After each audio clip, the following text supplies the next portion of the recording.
السلام عليكم ورحمة الله وبركاته.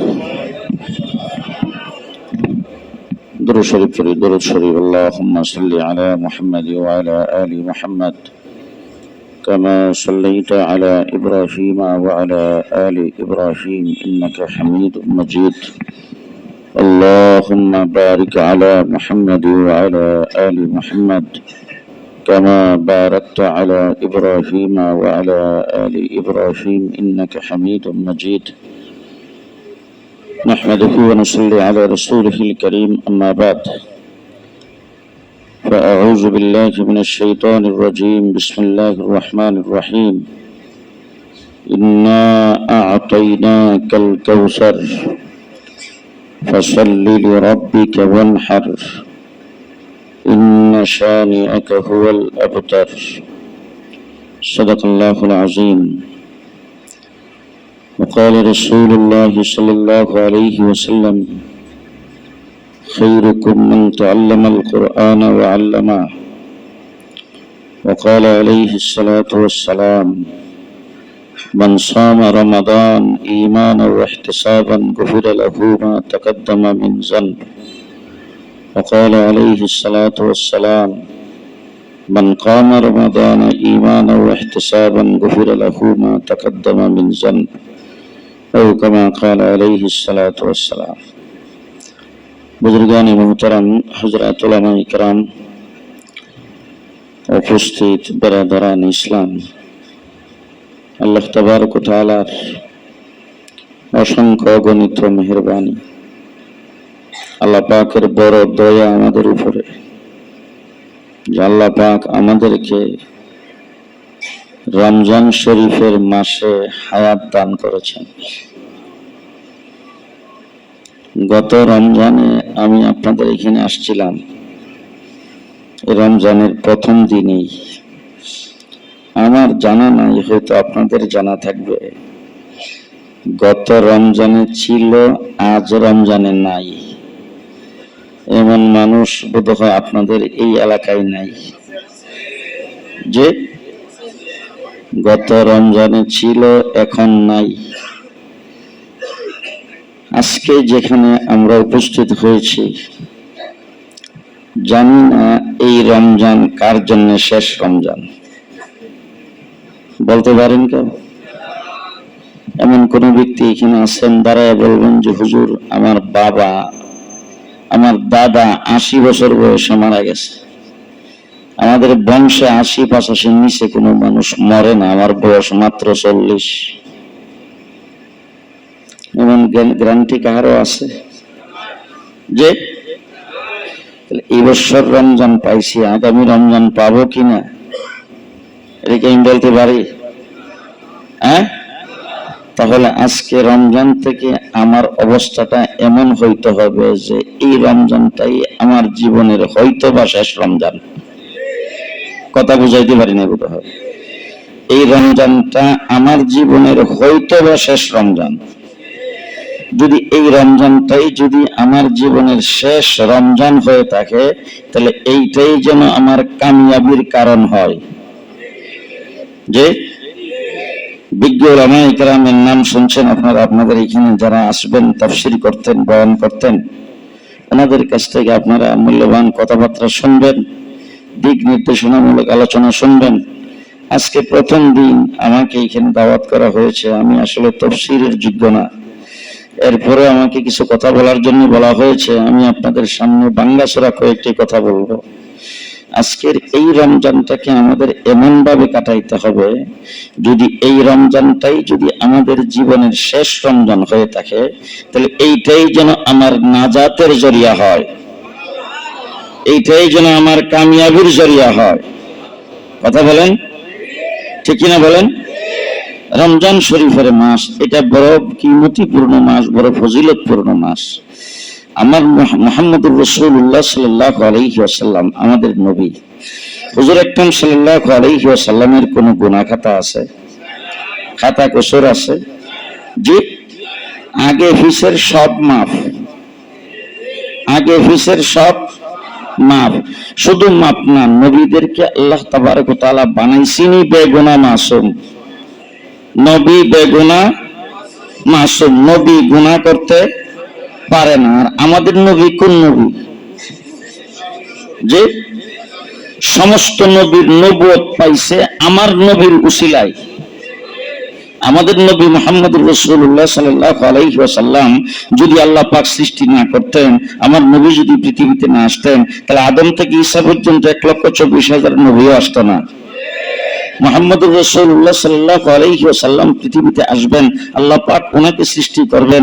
এই উদ্দেশ্যে আল্লাহ তাবারক ওয়া তাআলা হযরত আদম আলাইহিস সালামকে কুদরতি হাতের দ্বারা বানাইছে। আমার নবীর উসিলাই হযরত ইব্রাহিম আলাইহিস সালাম খলিলুল্লাহ হইছে। আমার নবীর উসিলাই হযরত মূসা আলাইহিস সালাম কালিমুল্লাহ হইছে। আমার নবীর উসিলাই হযরত ঈসা আলাইহিস সালাম রূহুল্লাহ হইছে। আমার নবীর উসিলাই হযরত নূহ আলাইহিস সালাম সিংহার কিস্তিতে উঠছে। আমার নবীর উসিলাই হযরত সুলাইমান আলাইহিস সালাম রাজত্ব পাইছে। তাহলে 1,24,000 নবী মুহাম্মদুর রাসূলুল্লাহ সাল্লাল্লাহু আলাইহি ওয়াসাল্লামের উসিলায় আসছেন। যত নবী পৃথিবীতে আসছে সমস্ত নবীদেরও নবী আমার নবী। আমার নবী কি শুধু বাংলাদেশের মানুষের নবী? কার নবী? আসমানের নবী, জমিনের নবী, চন্দ্রের নবী, সূর্যের নবী, আরশ কুরসি লৌহ কলমের নবী, হাওয়ার নবী, পানির নবী, মানে আগুনের নবী। রাসূল সাল্লাল্লাহু আলাইহি ওয়াসাল্লাম চন্দ্রের নবী, সূর্যের নবী, জান্নাতের নবী, জাহান্নামের নবী, জিনের নবী, মানুষের নবী, ফেরেশতার নবী, হুর গিলমানের নবী, সমস্ত জন্তু জানোয়ারের নবী, কুল সৃষ্টি জগতের নবী। কথা কয় না? সেই নবী মুহাম্মদুর রাসূলুল্লাহ সাল্লাল্লাহু আলাইহি ওয়াসাল্লাম 2 মাস আগে থেকে আল্লাহর কাছে দরখাস্ত করতে, আল্লাহ তুমি এই রজব মাসটাতে আমার বরকত দাও, শাবানের বরকত দাও, আর আমার হায়াতটারে বাড়ায়া রমজান পর্যন্ত বেশি বেশি বরকতের জন্য পৌঁছায় দাও। এই দোয়াটা করছে কেডা? ডক্টর ইউনূস শাহ। কেডা? যে খালি আমাদের নবী কইলে ওই যার জন্য তামাম সৃষ্টি জগৎ সৃষ্টি, তিনি আল্লাহ দরবারে দোয়া করছেন, আল্লাহ হায়াতটারে বাড়ায়া রমজান পর্যন্ত পৌঁছায় দাও। আমি এর বিষয় বুঝাইবার মতো আমার ভাষা আমার কাছে নাই। উনি যদি সেই রমজানটা পাওয়ার জন্য, রমজানে হায়াত দেওয়ার জন্য আল্লাহর দরবারে দোয়া করেন, এবার আপনারা কিছুটা বুঝছেন যে রমজানের বরকত কত, রমজানের ফজিলত কত। আর কি ওয়াজ করে বোঝানো লাগবে? আমি আসলে বাংলাসোরা কয়েকটি কথাবার্তা বলবো খুব সংক্ষেপ। রমজান মাসটা কয় দিনে বলেন তো? 29 বা 30? 29 বা 30। আচ্ছা, আরবি মাসে ধরলাম, ইংরেজি বাংলা এগুলো বাদ দিলাম। আরবি মাসের যে অন্যান্য মাস আছে, মুহররম, সফর, রবিউল আউয়াল, রবিউল সানি, এই মাসগুলি কত দিনের? 29 বা 30। আচ্ছা, অন্যান্য মাসে শুক্রবার যতটা, রমজান মাসে বোধ 2টা বেশি। রমজান মাসে শুক্রবার কয়টা? সমান। আচ্ছা, অন্যান্য মাসে সোমবার যতটা, রমজানে বোধ 3টা বেশি। রমজান ও সোমবার সমান। অন্যান্য মাসে রাত্র দিন 24 ঘন্টা, রমজান বোধ 32 ঘন্টা। রমজানে কয় ঘন্টা? অন্যান্য মাসে নামাজ ফরজ 5 ওয়াক্ত, রমজান বোধ 8 ওয়াক্ত। রমজানে কয় ওয়াক্ত? যে 5 ওয়াক্ত। অন্যান্য মাসে মানে নামাজ যে টাইমে যেটা, ফজরের সময়, জোহরের সময়, আসরের সময়। রমজান মাসে কি টাইমের কোনো বেশ কম আছে? আছে? নাই। এক কথাই যেটা আপনাদেরকে বুঝাইতে চাই, অন্যান্য মাসের মতো দিনের গণনায়, ঘন্টার গণনায়, মিনিটের গণনায়, ইবাদত বন্দেগীতে, চলতে ফিরতে, হাওয়া বাতাসে, সবকিছুতে রমজান একই রকম। রমজান অন্যান্য মাসে শুক্রবার 4টা, রমজান মাসে শুক্রবার 4টা, অন্যান্য মাসে সোমবার 4টা, রমজান মাসে সোমবার 4টা, অন্যান্য মাসে রাত্র দিন 24 ঘন্টা, রমজান মাসে রাত্র দিন 24 ঘন্টা, অন্যান্য মাসে রুদ্র উঠলে গরম লাগে, রমজানে রুদ্র উঠলে গরম লাগে, অন্যান্য মাসে রাতে অন্ধকার, রমজানও রাতে অন্ধকার হয়। কিন্তু এখন রমজান মাসটার দাম এত বেশি কেন? কারণটা কি? সবকিছু সমান, দেখতে একই রকম, বারও ঠিক, টাইমও ঠিক, ঘন্টাও ঠিক, মিনিটও ঠিক, দামটা তো বেশি কেন হলো? আমার আল্লাহ রাব্বুল আলামিন জবাব দেয়, রমজানের দাম বেশি হয়েছে একটা কারণে, শাহরু রমাদানিল্লাযী উনজিলা ফীহিল কুরআন, আমি এই মাসে কোরআন নাযিল করছি। এই মাসের মধ্যে কি করছে? কোরআন এই মাসে নাযিল হওয়ার কারণে মাসটার দাম বাড়ছে কদ্দূর? কমপক্ষে 70 গুণ, কমপক্ষে 70 গুণ। একটা ফরজ আদায় করবেন 70টা ফরজের সওয়াব, একটা নফল আদায় করবেন ফরজের সমান সওয়াব। কথা কি বুঝে আসতেছে?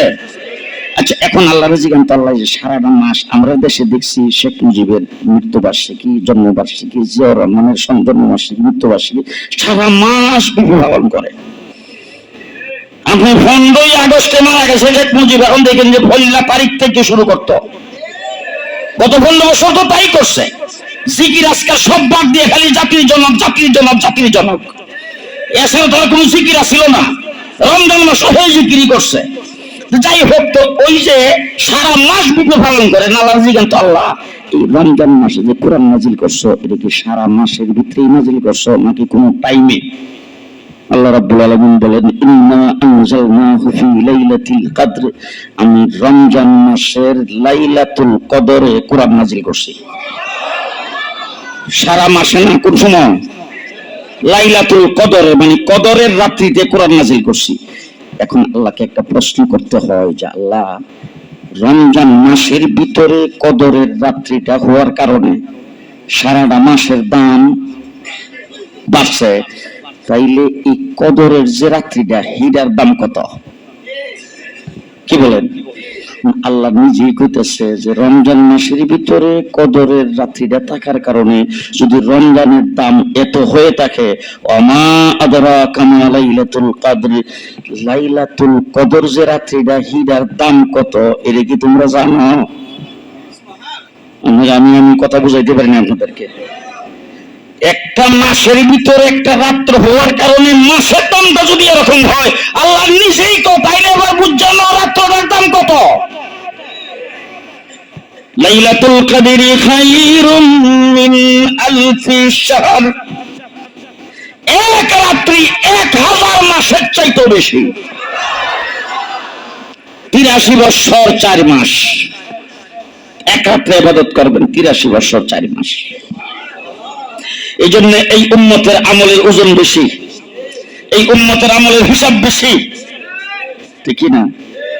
আচ্ছা, এখন দেখেন, এখন শেষ কথা আমি আপনাদেরকে বলতে চাই, এই যে রাত্রের দাম বাড়লো, এই মাসের দাম বাড়লো, উম্মতের দাম বাড়লো, সব কিছুর দাম বাড়ছে কোন কারণে? যে কোরআনের কারণে। এখন কোরআনের কারণে যদি সবকিছুর দাম বাইরে থাকে, তাহলে কোরআন যে নবীর কাছে নাজিল হয়েছে সেই নবীর দাম, কোরআন যার কাছে থাকবে তার দাম।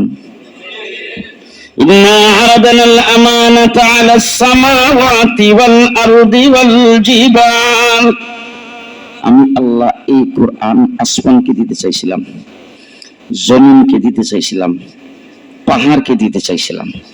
আচ্ছা, আপনারা বলেন তো, আসমানটা তো খুব ছোট, যে আসমানটা তো এখান থেকে শুরু হয়ে কেরানীগঞ্জ পর্যন্ত গিয়া শেষ, কদ্দূর? আজ পর্যন্ত কোন বৈজ্ঞানিক আসমানের সীমানা বের করতে পারে নাই। বলেন কত বড় আসমান? এত বড় বিশাল আসমান, একটা না 7টা, কয়টা? এত বড় আসমান কোরআন গ্রহণ করতে পারে নাই। এত বড় বিশাল জমিন কোরআন গ্রহণ করতে পারে নাই। এত বড় বিশাল শক্ত পাথরের পাহাড় কোরআন গ্রহণ করতে পারে নাই। আল্লাহ পাক কোরআন শরীফের ভিতরে বলেছেন, ফাআবাইনা আইয়াহমিলনাহা ওয়া আশফাকনা মিনহা, কোরআন দেওয়ার প্রস্তাব যখন তাদেরকে করেছি, তারা শুনতে পাইরেই কাঁপতে শুরু করেছেন, অপারগতা স্বীকার করেছে, তাদের মধ্যে জ্বালা সৃষ্টি হয়ে গেছে, কম্পন শুরু হয়ে গেছে, ভূমিকম্প শুরু হয়ে গেছে। শেষ পর্যন্ত যেই কোরআন আসমান জমিন পাহাড় গ্রহণ করতে পারল না, ওয়া হামালাহাল ইনসান, আল্লাহ বলেন এই কোরআন সর্বশেষ ইনসান গ্রহণ করেছে, মানুষ গ্রহণ করেছে। এই জন্য মানুষের দাম আসমানের চাইতে বেশি, মানুষের দাম পাহাড়ের চাইতে বেশি, মানুষের দাম জমিনের চাইতে বেশি। আসমান জমিনের ভিতরে আল্লাহ পাক যা কিছু সৃষ্টি করেছেন, সমস্ত মাখলুকাতের চাইতে মানুষের দাম সবচাইতে বেশি। সবচাইতে বেশি। এবং এবার আসেন দেখি আল্লাহ তাবারক ওয়া তাআলা আমাদেরকে কোন মানুষ বানিয়েছেন, মানুষের মধ্যে বেশ কম আছে কিনা? মানুষ হলো দামি, মানুষের মধ্যে থেকে কোরআন গ্রহণ করেছে, এই জন্য মানুষের দাম বাড়ছে। এখন আসেন হযরত আদম থেকে ঈসা আলাইহিস সালাম পর্যন্ত যত নবী পৃথিবীতে আগমন করেছেন, নবীর উম্মত পৃথিবীতে আগমন করেছেন, সমস্ত নবী পাঠাইছে আল্লাহ পাক দুনিয়াতে। তাদেরকে কিতাব দিয়েছেন, রিসালাত দিয়েছেন, তাদেরকে হিকমত দিয়েছেন, শরীয়ত দিয়েছেন, সুন্নাত দিয়েছেন, তরিকা দিয়েছেন। কিন্তু আদম থেকে ঈসা পর্যন্ত যত নবী পৃথিবীতে আসছে, কোন নবীকে কোরআন দিছেনি, কোন নবীর উম্মতকে কোরআন দিছেনি। এবার আসেন দেখি যেই নবী আদম থেকে ঈসা পর্যন্ত সমস্ত নবী আল্লাহ পাকের দরবারে দোয়া করেছেন, আল্লাহ আমাদেরকে আখিরি নবীর উম্মত বানাও। কেন? আখিরি নবী হলো কোরআনওয়ালা নবী, আখিরি নবীর উম্মত কোরআনওয়ালা উম্মত।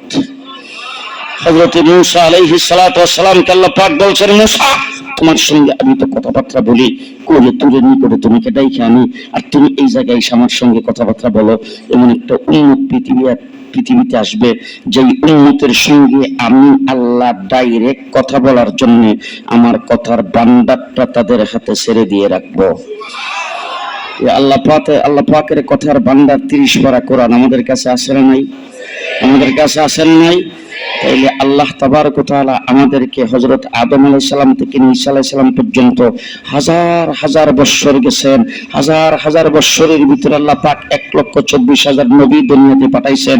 সেই নবীরা আইসা উম্মতের কাছে দ্বীন প্রচার করেছেন, তাদেরকে আল্লাহ পাক 100 সহিফা দিয়েছেন, তাদের মধ্যে তাওরীত, জবুর, ইনজিল দিয়েছেন। ওই সময়ে আল্লাহ ইচ্ছা করলে কি আমাদেরকে দুনিয়াতে পাঠাইতে পারতো? দুনিয়াতে পাঠাইতে পারতো না? পারতো না? আল্লাহ তাবারক ওয়া তাআলা দয়া করে, মায়া করে আমাদেরকে রিজার্ভ করে রেখে দিয়েছেন বিশ্ব নবীর উম্মত বানাইবার জন্য। আপনারা বলেন তো, আল্লাহর দরবারে কোনোদিন কি দরখাস্ত করছিলেন? আল্লাহকে বলছিলেন যে আল্লাহ আমাদের অন্য নবীর সমদনিয়াতে পাঠায়ও না, আখির নবীর উম্মত বানাইয়া পাঠাও? বলছিলেন? কথা কেন বলছিলেন? আল্লাহ পাকের দরবারে আমরা কোনো দরখাস্ত করি নাই, কোনো আবেদন করি নাই, কোনো আরজি পেশ করি নাই, কোনো প্রকার রুনাজারি করি নাই, কোনো মোনাজাত করি নাই। আল্লাহ পাক নিজ দয়ায় আমাদেরকে রূহের জগতে রিজার্ভ করে রেখে দিয়েছেন আখিরি নবীর উম্মত বানাইয়া পৃথিবীতে পাঠাইবার জন্য।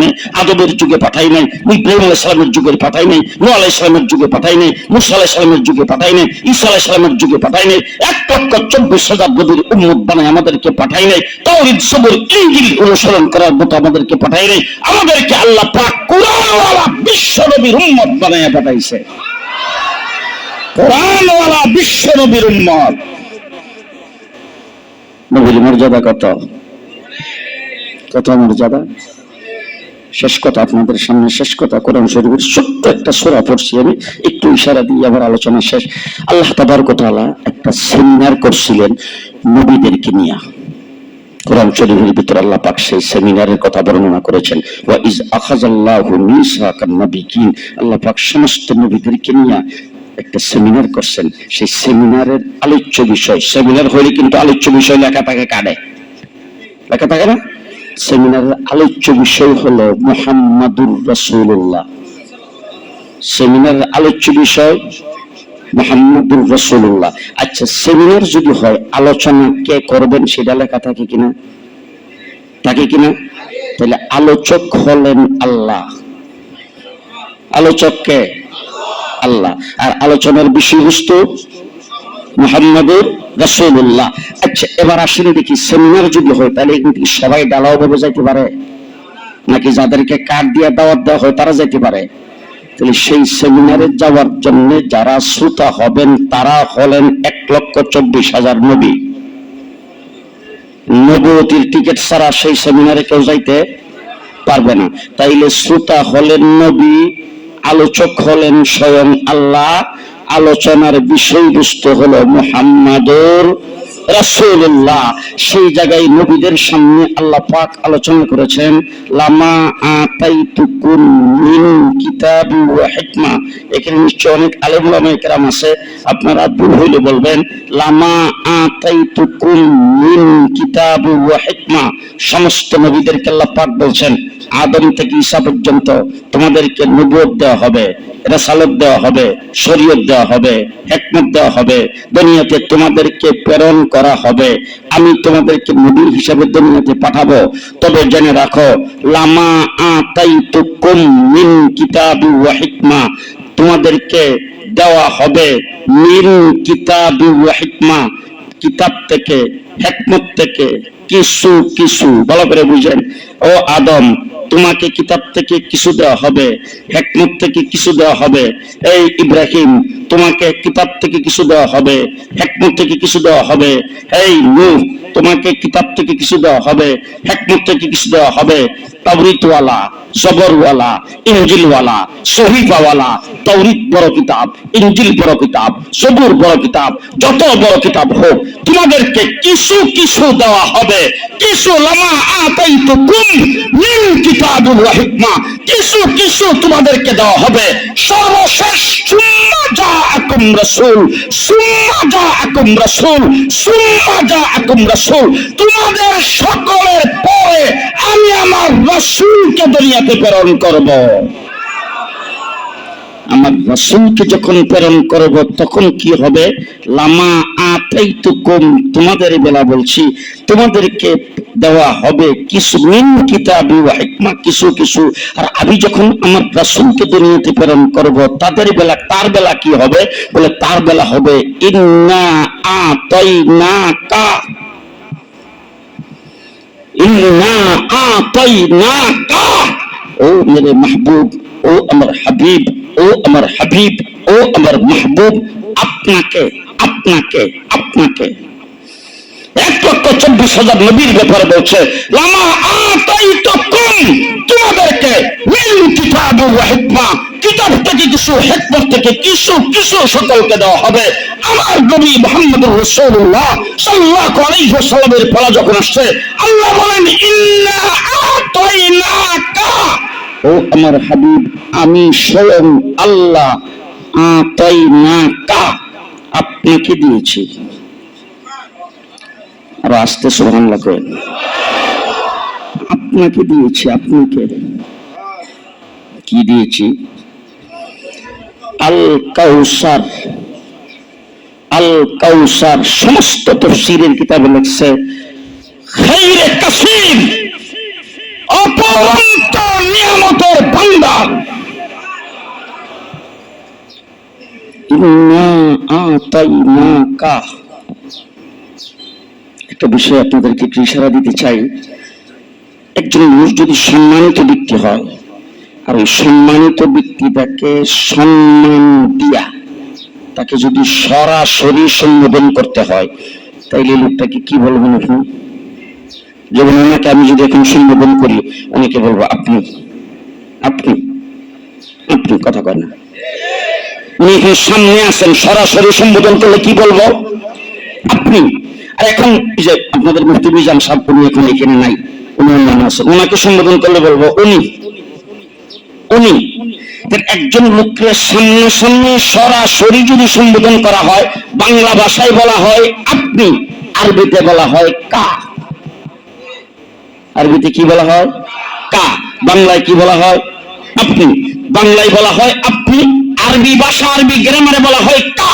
এবার 30 পারা কোরআন যারা হাফেজে কোরআন, একটু 30 পারা কোরআনটা একটু গাইটা মোতালা করে একটু ভালো করে পড়া একটু তালাশ করে দেখেন তো, আল্লাহ পাকের হাবিবকে আল্লাহ পাক যত জায়গায় সম্বোধন করছেন, সব জায়গায় এই একটা অক্ষর ব্যবহার করেছেন, কা কা কা, আপনি আপনি আপনি।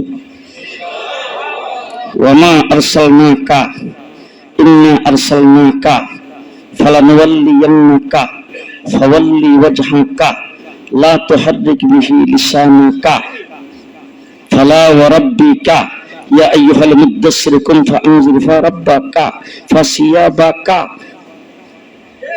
والضحى والليل إذا سجى ما ودعك ربك وما قلى وللآخرة خير لك من الأولى ولسوف يؤتيك ربك فترضى ألم يجدك يتيما فآوى ووجدك ضالا فهدى ووجدك عائلا فأغنى ألم نشرح لك صدرك ووضعنا عنك وزرك الذي أنقض ظهرك ورفعنا لك ذكرك إنا أعطيناك فسبح بحمد ربك সব জায়গায় 30 পারা কোরআন শরীফে আল্লাহ যেখানে আল্লাহর হাবিবকে সম্বোধন করেছেন সেখানে বলছেন কা কা কা আপনি আপনি আপনি হাবিব মুহাম্মদ রাসূলুল্লাহ সাল্লাল্লাহু আলাইহি ওয়াসাল্লামের কাছে কাউকে শরীক করেনি বলছেন আল কাউসার আপনাকে খাইরে কাসীর উপরন্ত নিয়ামতের ভান্ডার সব আপনাকে দিছি ও আমার হাবিব কি দিছি আল কোরআনে কারীম 1,24,000 নবীকে দেই নাই শ্রেষ্ঠ কিতাব আপনাকে দিয়েছি ও হাবিব আপনাকে কি দিয়েছি খোলাফায়ে রাশিদিন অন্য কাউকে দেই নাই আপনাকে দিয়েছি আল কাউসার আশরায়ে মুবাশশারাত 10 জন সাহাবী আপনাকে দিয়েছি আল কাউসার সাহাবায়ে কেরামের এক বিরাট জামাত আপনাকে দিয়েছি কেমন দিয়েছি আমি আল্লাহ রাব্বুল আলামিন আমার প্রতিনিধি নবী পৃথিবীতে প্রেরণ করেছি 1,24,000 আপনি হলেন রাহমাতুল লিল আলামিন আপনার প্রতিনিধি সাহাবী তার সংখ্যা 1,24,000 আল কাউসার সাহাবায়ে কেরামের বিশাল বহর আপনাকে দিয়েছি আল কাউসার উম্মত সবচাইতে বেশি আপনার হবে সেই উম্মত কাসীর আপনাকে দিয়েছি আল কাউসার নবুয়তির জামানা আপনার জন্য বিশাল লম্বা করে দিয়েছি আপনি আব্বালের নবী আখিরের নবী আপনি আসমানের নবী জমিনের নবী আপনি কোন সৃষ্টি জগতের নবী সমস্ত নবীদের নবী আল কাউসার অপরন্ত অগণিত মুজিজা আল্লাহ পাক আমি আপনাকে দান করেছি মুহাম্মদুর রাসূলুল্লাহ সাল্লাল্লাহু আলাইহি ওয়াসাল্লামের মুজিজা অগণিত আল কাউসার জিবরাইল আমিন যত নবী দুনিয়াতে প্রেরণ করেছি সমস্ত নবীর কাছে জিবরাইল আমিন গেছে গড়ে 3 বার করে আপনার কাছে জিবরাইলকে প্রেরণ করেছি 1 লক্ষ জিবরাইলকে প্রেরণ করেছি 24,000 বার আমার নবীর কাছে জিবরাইল আমিন 24,000 বার আসছেন মুহাম্মদুর রাসূলুল্লাহ সাল্লাল্লাহু আলাইহি ওয়াসাল্লাম 3.5 হাত বডি মাথা থেকে পায়ের পাতা পর্যন্ত গোটা বডিটাই মুজিজা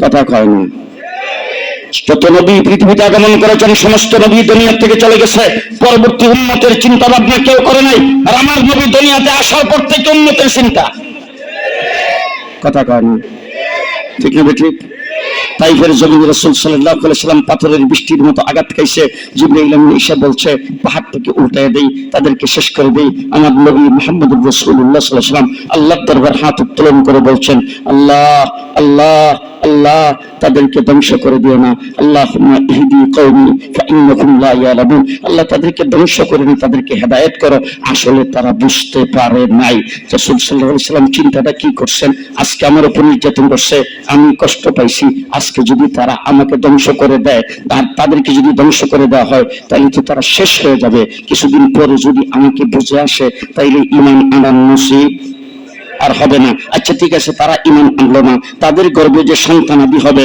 এই সন্তানাদি যদি আজকের থেকে 20 বছর 50 বছর পরে তাদের যদি আল্লাহ এবং আল্লাহ রাসূল বুঝে আসে তাইলে তাদেরও তো ঈমান আনা নসিব হবে না এই জন্য এই পথটা বন্ধ বুঝে আসতেছে আপনাদের দয়াল নবী কথা বুঝে আসতেছে আপনাদের আমাদের দেশের যে শেখ হাসিনা আপনারা ওকে সমান করবেন না তো আমাদের দেশের যে প্রধানমন্ত্রী আছিল শেখ হাসিনা দিনের ভোট রাতে কইরা যিনি প্রধানমন্ত্রী 15 বছর বয়সে নির্যাতন স্টিম রুলার এমন কোন সেক্টর নাই যেখানে করে নাই বাংলাদেশের কোন মসজিদের ইমামের মেহরাব নিরাপদ ছিল না কোন মসজিদের খতিবের মিম্বর নিরাপদ ছিল না কোন ওয়াজ মাহফিলের স্টেজ নিরাপদ ছিল না বিধ সন্ত্রস্ত ছিল সবাই গোটা দেশটাকে কারাগারে পরিণত করে দিয়েছিল তিনি যখন হেলিকপ্টার উঠে চলে যায় একজন নেতা কর্মী তার লাগে যারা জীবন দিছে মারামারি করছে সন্ত্রাস করছে এই চুরিদারি যা করছে সবকিছু কিন্তু হাসিনার জন্যই করছে এই হাসিনা যে চলে গেল তার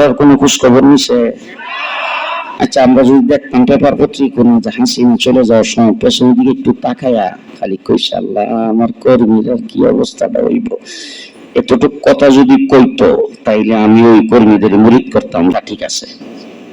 নেতা যে হেলিকপ্টারে চলে গেছে, কর্মীর কোনো খবর, কর্মীর আজ পর্যন্ত কোনো খবর। এটা যাওয়ার পরে যদি একটা মেসেজ দিয়ে কথা যায় আমি কিন্তু বিপদে পড়ে আইসা বসছি, কথা কয় না। এই জন্য আওয়ামী লীগ, ছাত্রলীগ, যুবলীগ যারা আছে এদের জন্য খুব মায়া হয় যে কি লোকটারে না ডাকলো আর কি লোকটারে নেতা বানাইলো, গেল কিছু খবরটা নিল না। এগুলি সব কুসুক আছে, ফাঁসি লেগে মারা দরকার। আর এখন যদি আওয়ামী লীগ শব্দটা মুখ দিয়ে বের করে, তাই মনে করবেন যে হ্যাঁ একবারে বেহায়া, বেহায়ার দল। তোরা নেত্রী এমন ভাবে চলে গেল, চাল্লা গিয়ে তো কিছু করলে তোরা নাম বলিল না, এরপর তোরা সেই নাম লোস কেমনে। আর আমাদের নবী মুহাম্মদ রাসূলুল্লাহ সাল্লাল্লাহু আলাইহি ওয়াসাল্লাম গেছেন মেরাজ। কোন মেরাজটা তো কোথাও ঢাকা, কোন রাজশাহী, কোন জায়গা? 7 আসমান পাড়ি দিয়া সিদরাতুল মুনতাহা, সিদরাতুল মুনতাহা পার হইয়া আল্লাহ পাকের আরশ, তো সিদরাতুল মুনতাহার বর্ডারে যায় জিবরাইল আমিন আর যাইতে পারছেন না। রাসূল সাল্লাল্লাহু আলাইহি ওয়াসাল্লাম গেছেন স্বয়ং আল্লাহ নিজের আবর।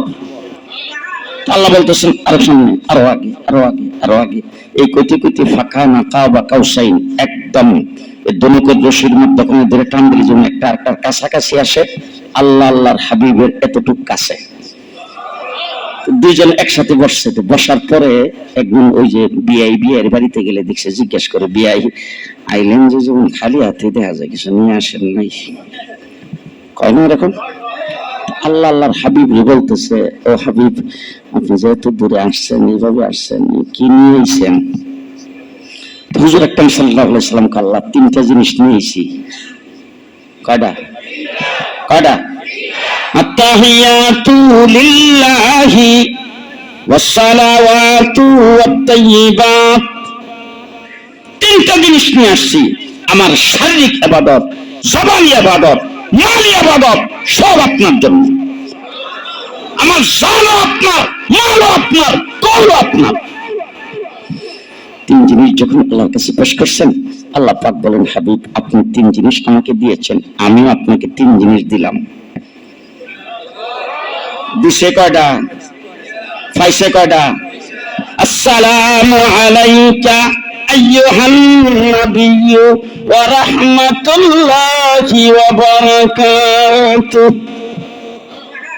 দিছে 3টা, পাইছে কয়টা? 3টা। কি 3টা? শান্তি আপনার জন্য, রহমত আপনার জন্য, বরকত আপনার জন্য। যদি আল্লাহ এটা আমারে কইতেন যে এ পাইছি রে, এটা আবার দেখারে।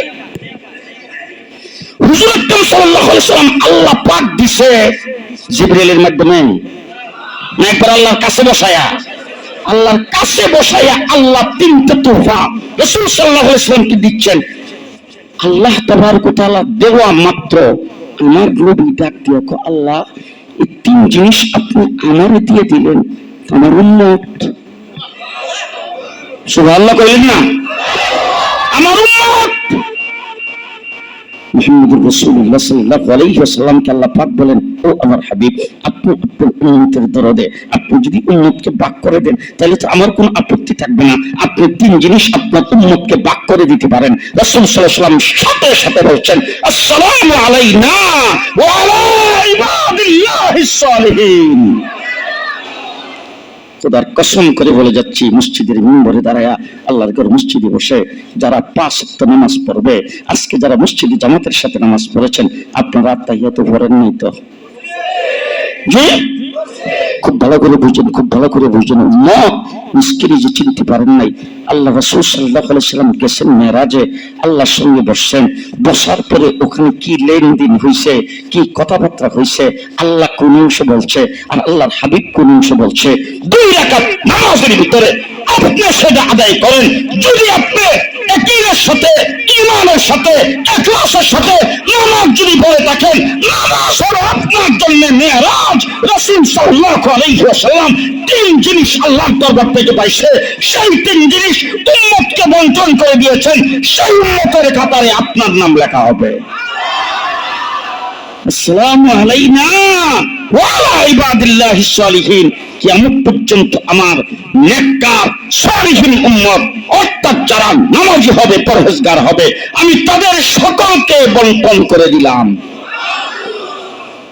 চিন্তা করছেন আল্লাহ পাকের, আল্লাহর হাবিব আমাদের জন্য কতটুকু দরদি। মুহাম্মদুর রাসূলুল্লাহ সাল্লাল্লাহু আলাইহি ওয়াসাল্লাম ইন্তেকালের সময় আজরাইল এসে বাইরে খাড়া, আজরাইল আলাইহিস সালাম বাইরে খাড়া, জিবরাইল আমিন ভিতরে আসতেছে। আজরাইল আলাইহিস সালাম জিবরাইলকে ডাক দিয়ে কয়, ভাই জিবরাইল, আমি তো কোনো সময় এই দরবারে আসি নাই, এখন যেহেতু আল্লাহ পাঠাইছেন এই জন্য আসতে হইছে, কিন্তু আমার খুব ভয় করতেছে ভিতরে কেমনে ঢুকবো, তুমি চাইয়া একটু অনুমতি প্রার্থনা করো, যদি আল্লাহর হাবিব অনুমতি দেয় তাইলে ভিতরে ঢুকতাম। জুনায়েদ আল হাবিবের কাছে অনুমতি লয়ে আইব তো? তো জিবরাইল আমিন ভিতরে যায় বলছেন, সংক্ষেপে বলতেছি, জিবরাইল আমিন ভিতরে যায় বলছেন, বলার পরে ঠিক আছে আসতে দাও। আজরাইল ইসলাম ভিতরে যাইয়া রাসূলকে সালাম দিয়েছেন, দিয়ে বলছেন, হুজুর জীবনের প্রথম কাহারো কাছে অনুমতি নিয়ে ঢুকলাম, আর জীবনে কোন নবীর কাছে অনুমতি নিয়ে ঢুকি নেই, কারণ আমার আল্লাহ পাক আমাকে প্রেরণ করছে, বলছে সাবধান, অনুমতি ছাড়া ভিতরে ঢোকা যাবে না, সালাম দিয়া আদবের সাথে ঢুকবা। আমার হাবিব যদি আসতে চায় তাইলে নিয়ে আসবা, আর যদি আসতে না চায় আমার হাবিবের যতদিন ইচ্ছা দুনিয়াতে থাকবে, আমার কোনো আপত্তি নাই। জিবরাইল আমিন আলাইহিস সালামের কথা বলছেন যে, ও আল্লাহর হাবিব, আল্লাহ পাক আমাকে প্রেরণ করছে, আপনি যদি যাইতে চান তাহলে আপনি কি নিয়ে যাইতে বলছে, আর যদি আপনি যাইতে না চান তাহলে আপনার যতদিন ইচ্ছা আপনি দুনিয়াতে থাকতে পারেন। হুজুর আকরাম সাল্লাল্লাহু আলাইহি ওয়াসাল্লাম জিবরাইল আমিনের দিকে তাকাইছে, জিবরাইল তুমি কি কও? জিবরাইল আমিন বলে, ও আল্লাহর হাবিব, আল্লাহ পাক আপনার অপেক্ষায় আছেন। যখন এই কথা জিবরাইল আমিন বলছেন, হুজুর আকরাম সাল্লাল্লাহু আলাইহি ওয়াসাল্লাম হাত উপরের দিকে উত্তোলন করে বলে, রাফিকুল আলা, আমি আমার আল্লাহর সাথে মিলিত হইতে চাই, আমি আমার আল্লাহর সাথে মিলিত হইতে চাই, আমি আমার রফিকের সাথে মিলিত হইতে চাই, আমি আমার দুষ্টের সাথে মিলিত হইতে চাই। এই কথা বললেই রাসূল সাল্লাল্লাহু আলাইহি ওয়াসাল্লাম বলেন, জিবরাইল, আমার উম্মত, আমি তো চলে যাব, আমার উম্মত।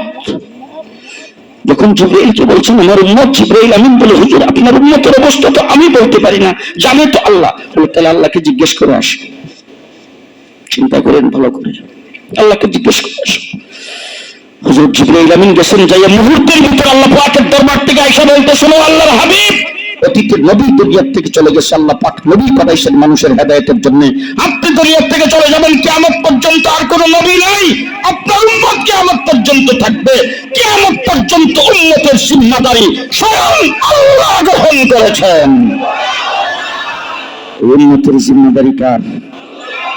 এবার একটা কথা যদি আপনাদের জানা থাকে, আপনারা আমার বলেন, আমরা বাংলাদেশে কি মুসলমান বেশি না হিন্দু বেশি? হিন্দু বোধ অর্ধেক আর মুসলমান বোধ অর্ধেক। হিন্দু 50% আর আমরা 52%। কদ্দুর মুসলমান কত? 92% মুসলমান, কথা কয় না।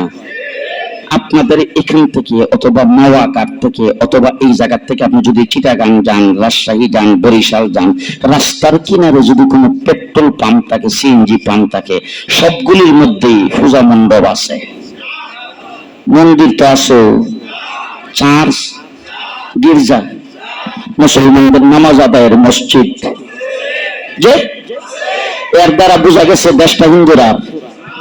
কথা কেন দিই, কথা বলেন। আপনাদের এখানে পদ্মা ব্রিজের গোড়ায় আসরের নামাজের টাইম প্রায় যাই অবস্থা, নামাজ পড়ার জন্য জায়গা তালাশ করতেছি, হঠাৎ দেখি বাম দিকে একটা এক্সিট, একদম পদ্মা ব্রিজের কাছাকাছি এক্সিট দেখা ওই জায়গার মধ্যে একজন জিজ্ঞেস করেন, বাবা এদিকে কোথাও মসজিদ আছে? জি জি জি, এদিকে ঢুকে তারপরে দেখেন একটু হাতের ডাইনে গেলে দেখবেন সুন্দর মসজিদ।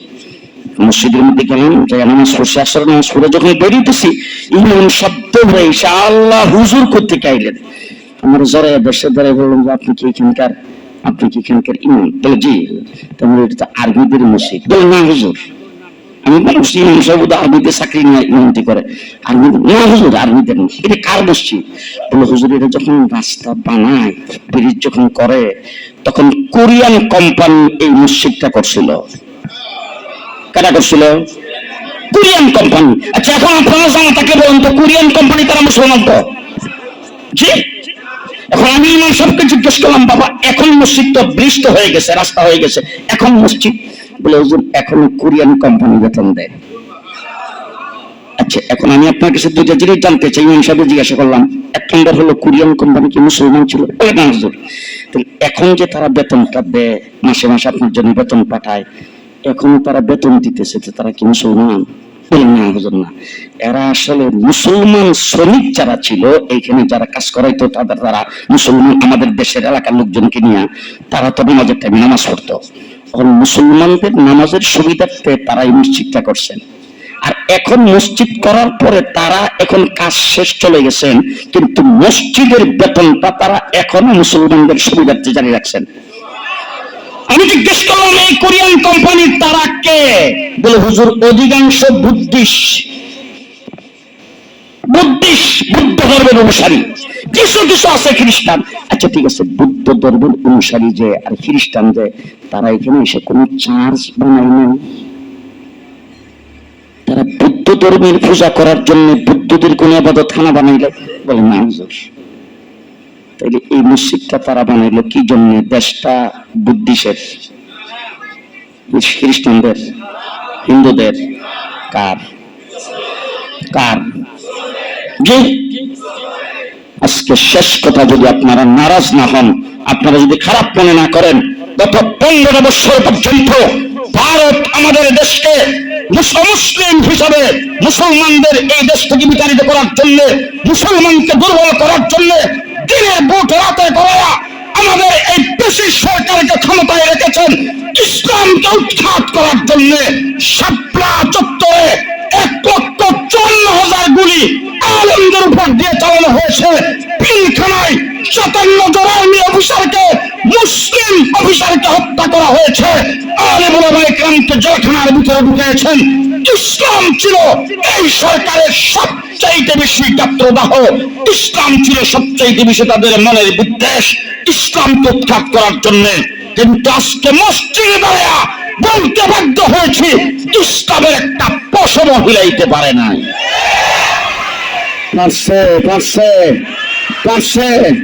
পারে নাই, খালি কথাই বলতো খেলা হবে। কিন্তু আমি পরিষ্কার ভাষায় বলি, জেলে যাওয়ার আগেও খেলার মাঠে ছিলাম, জেলে যাইয়া ভিতরেও খেলার মাঠে ছিলাম, জেল থেকে বের হয়েও খেলার মাঠে আসি। 1.5 মাস রিমান্ডে ছিলাম, 1.5 মাস। কালো কাপড় দিয়ে সব বাংছে যে কতবার, হাত পেছনের দিকে দিয়ে কত কিছু করছে, সেগুলি বলে সময় নষ্ট করতে চাই না। ওই জায়গায়ও আমাকে আলহামদুলিল্লাহ আপনাদের দোয়ায় পালাইতে পারে নাই। আমি অফিসারদের সামনে দাঁড়িয়ে বলছি, আপনাদের শেষটা আমার জানা আছে। অফিসার একজন আমার কাছে, হ্যাঁ কি বললেন আপনি, শেষটা কি জানা আছে? আমি বললাম, শেষটা যে ক্রস ফায়ার, এটা আমি আরো আগের থেকেই জানি। এই জন্য আপনাদের এখানে আজকে বন্ধু হয়ে আপনাদের এখানে রিমান্ডে আসছে, এই জন্য না। প্রত্যেকদিন সকালে বাইরে কোনো প্রোগ্রামে যাইতে বউ বাচ্চার কাছ থেকে বিদায় নিয়ে যাইতাম, কারণ কোনখানে ক্রস ফায়ার দিয়ে দেন তার তো ঠিক নেই তো। এই জন্য আগের থেকে বিদায় নিয়ে যাইতাম, খামাখে বই আমাদেরকে দেখায় লাভ নাই। কথা বুঝেন? 27 পৃষ্ঠা তাদের মন মতো যে জবানবন্দি লেখছে, 27 পৃষ্ঠা লিখে আমার কাছে নিয়েছে সই করতে। আমি বললাম যে প্রতিটা অক্ষর মিথ্যা, সই করুন কই? বলে সই আপনার করতে হবে, না করলে এরপর আমার কিছু ভিডিও দেখাইছে, না করলে কি হবে। এগুলি সব আগের থেকে আমার জানা আছে, ওইসব বই আমার দেখায় লাভ নাই। নির্যাতনের স্টিম গুলো 2 বছর জেলখানায় ছিলাম।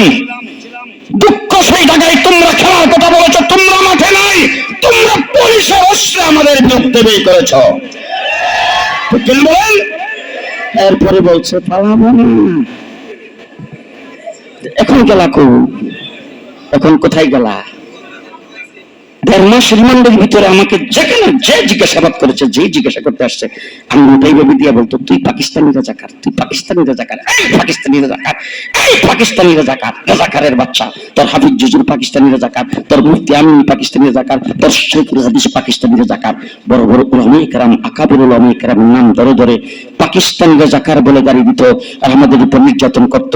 আজকে মসজিদের মিম্বরে দাঁড়িয়ে খোদার কসম করে বলে যাচ্ছি, 40 বছরের ভিতরে বাংলাদেশের কোন একজন আলেম, কোন একজন মৌলবী, কোন একজন ওয়াইস, কোন একজন মুফাসসির, কোন একজন খতিব পাকিস্তানের পক্ষে একটা শব্দ কোথাও উচ্চারণ করে নাই, একটা বিবৃতি কোথাও দেয় নাই দেশে কোনদিন। কিন্তু নির্লজ্জ তোমরা বক্তৃতায় দাঁড়ায় বলছো ভারতের সাথে আমাদের স্বামী স্ত্রীর সম্পর্ক।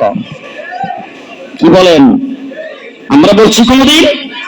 আমরা ভিন্ন কোন দেশের সাথে আমাদের এমন সম্পর্ক বলছি? আজকে প্রমাণ হয়েছে তোমরা স্বামী স্ত্রীর সম্পর্ক বলে প্রেম লাগাইছিলা, এখন প্রেম করতে করতে ভাগ্যেই চলে গেছো।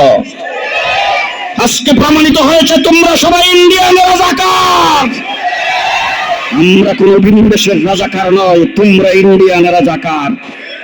তবে ভিন্ন কোন দেশের মাধ্যমে আমার দেশ হুমকির সম্মুখীন নয়, ইন্ডিয়ার দ্বারা আমার দেশ হুমকির সম্মুখীন। কথা কন না কেন? ইন্ডিয়ার দ্বারা আমার দেশ হুমকির সম্মুখীন। মসজিদে দাঁড়িয়ে বলে যাচ্ছি, সচিবালয়ে আগুন তোমরাই দিয়েছ, চট্টগ্রামের আইনজীবীকে সবাই করে হত্যা তোমরাই করেছ। শেষ কথা বলে যাচ্ছি, মন দেখেন, আমরা বিশ্বনবীর উম্মত,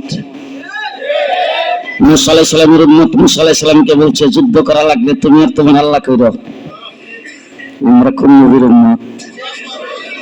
আমাদের নবীর উম্মতরা কি বলছে খুব ভালো করে বুঝছেন। পেটে ভাত নাই, পরনে কাপড় নাই, পায়ের নিচে মাটি নাই, মাথার উপরে ছায়া নাই, হিজরত করে গেছেন মক্কা থেকে মদিনায়, বাড়ি নাই, ঘর নাই, বউ বাচ্চা মক্কায় ফেলাই গেছে। এবং সময় 1000 সৈন্য নিয়ে আবু জাহেল মদিনায় আক্রমণ করার জন্য গেছে। আমার নবীর উম্মত মাত্র 313 জন। অস্ত্র, বাড়িঘর, নিঃস্ব, টাকা পয়সা নাই, অস্ত্র কিনার জায়গা আছে তো? তাদের পক্ষে সমর্থন করে অস্ত্র কেউ দেওয়ার আছে? কেউ কিচ্ছু নাই। এমন সময় রাসূল সাল্লাল্লাহু আলাইহি ওয়াসাল্লামের সামনে আমার নবীর উম্মত সাহাবায়ে কেরাম দাঁড়িয়ে বলছেন, ও আল্লাহর হাবিব, মুসা আলাইহিস সালামের উম্মত বলেছিল যুদ্ধ করা লাগলে তুমি আর তোমার আল্লাহ কইরো, আমরা নাই। আমরা পেটে ভাত নাই, পরনে কাপড় নাই, পায়ের নিচে মাটি নেই, মাথার উপর ছায়া নাই, আমাদের হাতে কোনো অস্ত্র নাই।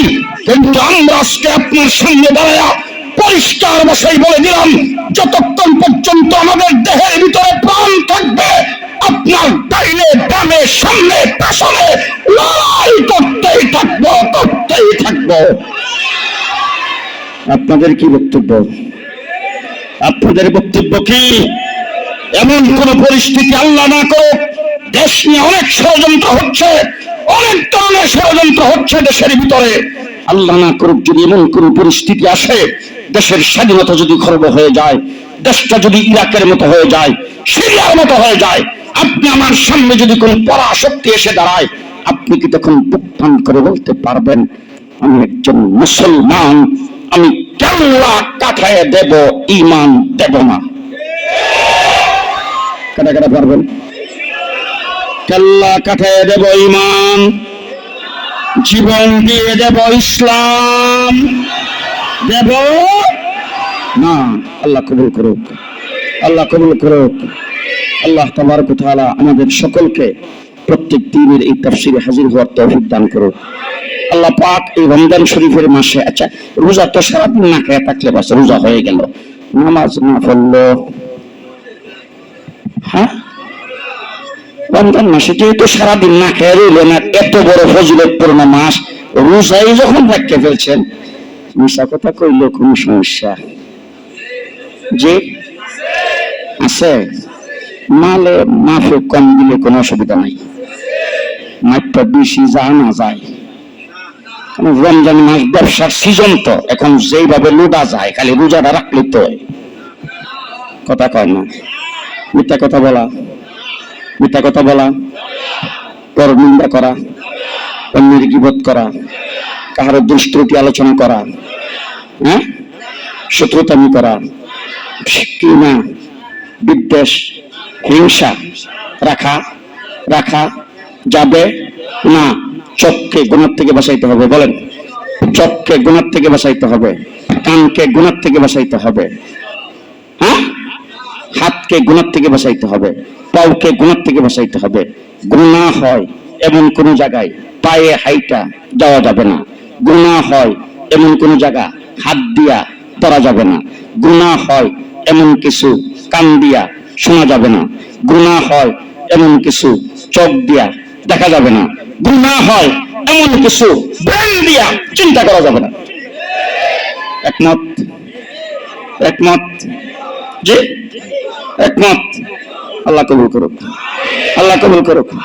সবাই বলেন আমি, সবাই বলেন আমি। আচ্ছা, শেষ একটা কথা, তারাবির নামাজ তো রমজান প্রথম 3 দিন পড়লেই 4 দিন, কয়দিন? তারাবির নামাজ কয়দিন? আচ্ছা, গত রাত্রে তারাবি পড়ছেন, গতকাল রোজা রাখছিলেন, গতকাল রোজা রাখেন নাই কিন্তু রাত্রে তারাবি কেন বললেন? রোজা রাখেন নাই, তারাবি কিসের? কেন বললেন? চাঁদ দেখা গেছে। কেন বললেন? কেন বললেন? চাঁদ দেখা গেছে। আচ্ছা, এখন 29 তারিখ আকাশটা মেঘাচ্ছন্ন, চাঁদ দেখা যায় নাই। রোজা 30 হবে না 29 হবে আমরা কেউ জানি? জানি না।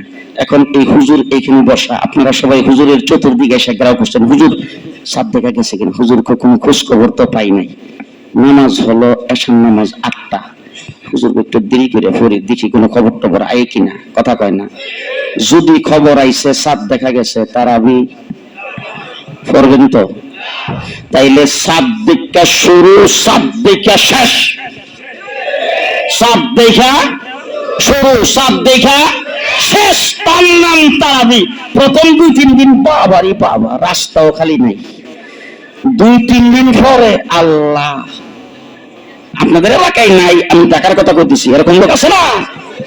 2 নম্বর, কিছু সংখ্যক লোক আছে দেখেন 8 রাকাত পড়া আস্তে করে, তাদেরকে যদি জিজ্ঞেস করেন এবারে কই যাও, এই বখারি শরীফ আছে, আপনাদের এলাকায় নাই, ঢাকা শহরে আছে কিন্তু, যে তারাবির নামাজ 20 রাকাত, কয় রাকাত? বলেন বলেন, ওই যে বলেন বলেন বলেন, তারাবির নামাজ কয় রাকাত? কয় রাকাত? কয় রাকাত? এবার ভালো করে শুনেন, আমার রাসূল বলেছেন, আলাইকুম বিসুন্নতি ওয়া সুন্নাতিল খুলাফায়ে রাশিদিন আল মাহদিয়িন। আমার সুন্নাত উম্মতের জন্য যেমন পালনীয়, আমার খুলাফায়ে রাশিদিনের সুন্নাত উম্মতের জন্য তেমনই পালনীয়। আমারটা করলে যেই সব, খুলাফায়ে রাশিদিনেরটা করলে সেই সব। কিয়ামত পর্যন্ত উম্মত আমার সুন্নাত যেভাবে মানতে হবে, খুলাফায়ে রাশিদিনের সুন্নাত সেইভাবে মানতে হবে। খলিফাতুল মুসলিমিন আমিরুল মুমিনিন হযরত ওমর ইবনে খাত্তাব সমস্ত সাহাবায়ে কেরামকে একত্রিত করে পরামর্শ করে সিদ্ধান্ত গ্রহণ করেছেন, উম্মতের জন্য তারাবির নামাজ হবে 20 রাকাত। কয় রাকাত? 20 রাকাত। এবার মসজিদের মিম্বরে খতিব সাহেব যখন খুতবা দেয়, আপনারা লক্ষ্য করছেন কিনা জানি না, সাহাবায়ে কেরাম সম্পর্কে বলতে যায় হযরত আলী সম্পর্কে বলে, আকদাহুম আলী, আলী হলো এই উম্মতের চিফ জাস্টিস, আলী এই উম্মতের প্রধান বিচারপতি। কথা কয় না? হাসিনা যে 15 বছর ক্ষমতায় থাকলো, প্রধান বিচারপতির জোহার দিয়ে তো অন্তর্বর্তীকালীন সরকারের বিল বাদ দিয়ে দিছে, কোর্ট থেকে রায় দিছে। কথা কয় না? আকদাহুম আলী, এই আলী হইলেন এই উম্মতের চিফ জাস্টিস, প্রধান বিচারপতি। হযরত ওমর ইবনে খাত্তাব আলীর ডাক দিয়ে কয়, প্রধান বিচারপতি হিসাবে রায় দিবেন আপনি, সিদ্ধান্ত করলাম আমরা। হযরতে আলী রায় দিয়েছেন, সিদ্ধান্ত ওমর ইবনে খাত্তাব করেছেন, এই উম্মতের জন্য তারাবির নামাজ হবে 20 রাকাত। আজকে পরিষ্কার আলেমে কেরামকে সাক্ষী রেখে বলে যাচ্ছি, যেই ব্যক্তি তারাবির নামাজ 20 রাকাত মানবে না, সেই ব্যক্তি বড় কোন দলের হতে পারে, বড় কোন গ্রুপের হতে পারে, কিন্তু আহলে সুন্নাতুল জামাতের অন্তর্ভুক্ত নয়। আহলে সুন্নাতুল জামাতের অন্তর্ভুক্ত হইতে হইলে তারাবির নামাজ কয় রাকাত পড়ব তো ইনশাআল্লাহ। কালকে যারা তারাবি পড়ছি নিয়ত করব ইনশাআল্লাহ আবার সাত দেখা তারাবি মিস করব, এর আগে আর তারাবি মিস নেই। আল্লাহ কবুল করুক, সবাই বলেন আমিন। জি, এখন দোয়া হবে, আমরা সবাই দোয়া করে তারপরে এখান থেকে যাব, কথাবার্তাগুলি মা বোনদেরকে যায় বলবো। নিজের ঘরের মধ্যে ইবাদতের পরিবেশ কায়েম করি, ইবাদতের পরিবেশ কায়েম করি। শেষ রাত্রের বেলা সেহরি খাইতে উঠবো, আচ্ছা 15 মিনিট আগে উঠি না বাবা, 20 মিনিট আগে উঠি না, তারাবির নামাজ পড়ে যায়, একটু তাড়াহুড়া করে তাড়াতাড়ি করে শুয়ে যায়, রাত্রে একটু আগে উঠি, ওইটা 2 রাকাত 4 রাকাত নামাজ পড়ি, 2 রেখাত 4 রেখাত নামাজ পড়ি। আর এই সৃজন নেক কামাইবার, এই সৃজন সারে কেডা? আল্লাহ কবুল করুন। আলহামদুলিল্লাহ রাব্বিল আলামিন, والصلاة والسلام على سيد المرسلين وعلى آله وأصحابه أجمعين.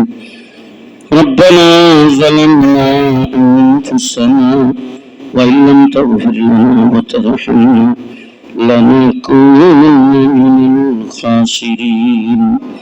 ربنا آتنا في الدنيا حسنة وفي الآخرة حسنة وقنا عذاب النار. আল্লাহ আজকের এই মাহফিলকে তুমি কবুল করো। আল্লাহ আল্লাহ রোজাদার মানুষগুলি দুনিয়াবি অনেক কাজকর্ম ছিল, সাংসারিক অনেক কাজ ছিল, ব্যক্তিগত অনেক কাজকর্ম ছিল।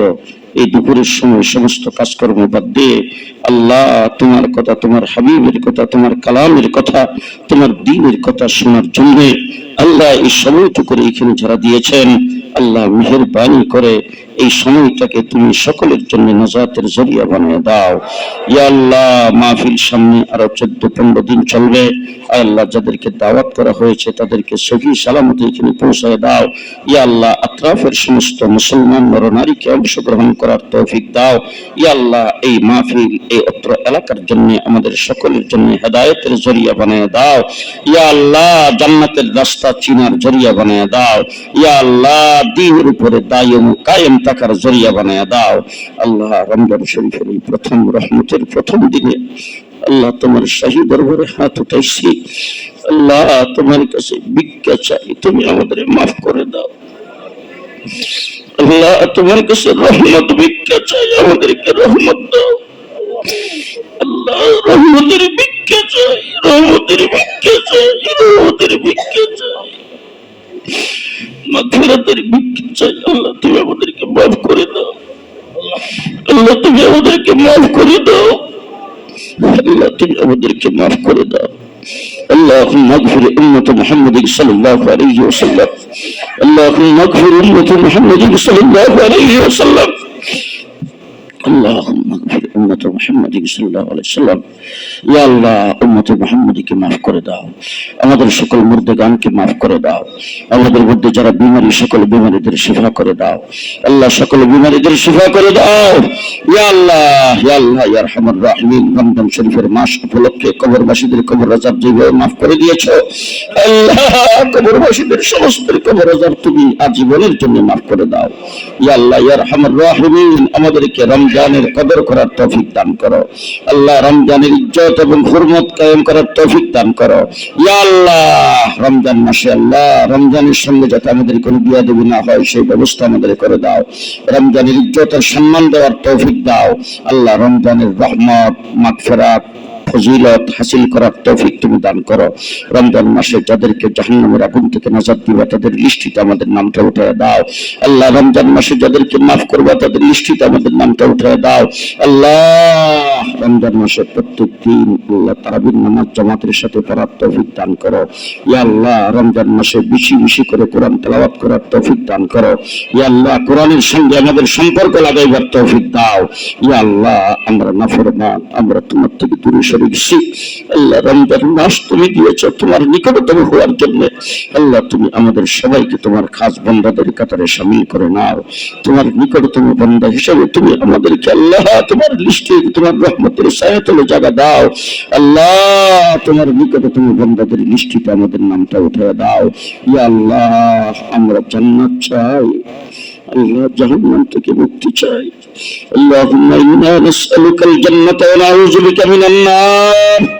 আল্লাহুম্মা ইন্না নাসআলুকাল জান্নাতা ওয়া নাউযু বিকা মিনান নার। আল্লাহ আমরা জান্নাত চাই, জাহান্নাম থেকে মুক্তি চাই। আল্লাহ জান্নাতের লিস্টিতে নামটা উঠায় দাও, জাহান্নামের লিস্টি থেকে নামটা কাইটা দাও, জাহান্নামের লিস্টি থেকে নামটা কাইটা দাও। তোমার খাস বান্দাদের লিস্টিতে নাম উঠায় দাও।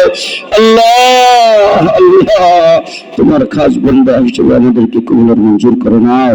আমাদের অন্তর থেকে ইখলাস দ্বারা ভরপুর করে দাও। ইবাদত বরগিতে রিয়া কিবির দূর করে দাও। ইয়া আল্লাহ ইয়া আরহামার রাহিমিন, এই মাদ্রাসাকে কবুল করো, এই মসজিদকে কবুল করো। আল্লাহ আল্লাহ আল্লাহ এই সোনা হাজারা মাদ্রাসা, আল্লাহ মাওলানা মিজান সাহেব, আল্লাহ আমার ডান পাশে বসে আছেন, যে সমস্ত বুজুর্গানীদের এখান থেকে গুজারিয়ে গেছেন, ইয়া আল্লাহ হযরত মাওলানা ইয়াহিয়া সাহেব, আল্লাহ উনি তো আমাকে দাওয়াত করে এখানে অনেকবার এনেছেন, আল্লাহ ওনাকে অনেক কাছের থেকে দেখেছি, ইয়া আল্লাহ ওনার আলিয়া ওলাদরা আজকে এখানে আছেন, দ্বীনের কাজে ব্যস্ত আছেন, বহুমুখী কাজকর্ম করতেছেন, আল্লাহ তাদের কাজের মধ্যে তুমি মদদ আর নসরত করো, আল্লাহ সমস্ত কাজের মধ্যে তুমি মদদ আর নসরত করো, ইয়া আল্লাহ গায়বী খাজানা থেকে তুমি সাহায্য করো, ইয়া আল্লাহ যত কাজকর্ম যত পরিকল্পনা ওনার সমস্ত পরিকল্পনাকে সুন্দরভাবে বাস্তবায়ন করার তৌফিক দান করো, ইয়া আল্লাহ এই মাদ্রাসাকে দ্বীনের মারকাজ হিসেবে কবুল করো, ইয়া আল্লাহ গোটা বাংলাদেশের সমস্ত মাদ্রাসা কওমিয়াগুলিকে আল্লাহ তুমি কবুল আর মঞ্জুর করে নাও, ইয়া আল্লাহ মাদ্রাসা কওমিয়ার সমস্ত জরুরিয়াত গায়বী খাজানা থেকে পুরা করে দাও, দেশের সমস্ত আলেম উলামা ইকরামকে এক এবং নেক বানায় দাও, আমাদের দেশটাকে তুমি ইসলামের জন্য কবুল করো, আল্লাহ ইসলামের জন্য কবুল করো, ইয়া আল্লাহ দেশে যারা গত 15 বছর পর্যন্ত নির্যাতনের স্টিম রোলার চালাইছেন, যারা ইসলামকে মুসলমানকে ধ্বংস করার ষড়যন্ত্র করেছেন, আল্লাহ তুমি তাদেরকে হেদায়েত নসিব করো, হেদায়েত নসিবে না থাকলে আল্লাহ তুমি এই 92% মুসলমানের দেশ থেকে তাদেরকে সরাইয়া দাও, ইয়া আল্লাহ নাস্তিক মুক্তদের হাত থেকে, ইসলাম বিরোধীদের হাত থেকে আমাদেরকে তুমি হেফাজত করো, ইয়া আল্লাহ দেশকে তুমি ইসলামের জন্য কবুল করো, রব্বানা তাকাব্বাল মিন্না ইন্নাকা আনতাস সামিউল আলিম ওয়া তুব আলাইনা ইন্নাকা আনতাত তাওয়াবুর রহিম برحمتك يا أرحم الراحمين.